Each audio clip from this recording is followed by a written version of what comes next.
همین غمایی که امروز داری، خب اینا رو توی کاغذی بنویس، توی صندوقچه برای خودت نگه دار. امروز غم داری، من این غم رو دارم، فلانی به من گفت چنین، من بغض گلومو گرفته، من دنیا برام تلخ شده، من دنبال خودکشیم. اینو بنویس بذار تو کاغذ.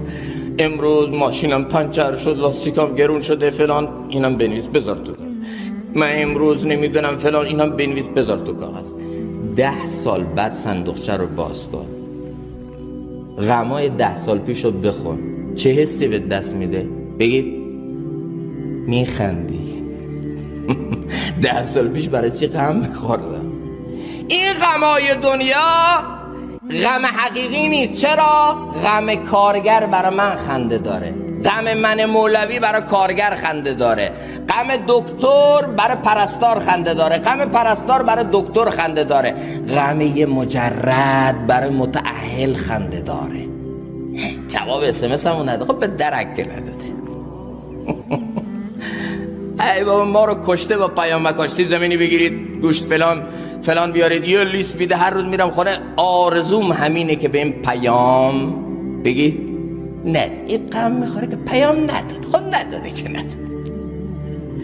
غم مجرد برای متأهل خنده داره، غم متأهل برای مجرد. متأهل میگه سیب زمینی گرون شد، مجرد میگه ول کن بابا، عروسی رو بگیر، عقدی رو بگیر، یک کلمه خانومت بگه I love you، بذار بشه دلار چقدر، بذار بشه سکه چقدر، آقا یک کلمه فدا. غمای اون برای این خنده داره، غمای این برای اون خنده داره. کارگر غم میخوره، مهندس میخنده. دست بیلم شکسته به خودم من داد چقدر کار کنم ولی مهندس میگیری. مهندس ها غم میخورن، کارگر میخنده. چی شده مدرک تحصیلیم به خدا رزومه کاریم چه؟ رزومه کاریم چی بی؟ همه این غم‌های دنیای ما، غم بچه برای بابا خنده داره، غم بابا برای بچه خنده داره. این غم‌ها زایده ذهن مسموم ماست. این غم‌ها حاصل این ذهن پر از افکار غلط ماست و اینا غم نیست. منی که قرار همه چیزو بذارم و برم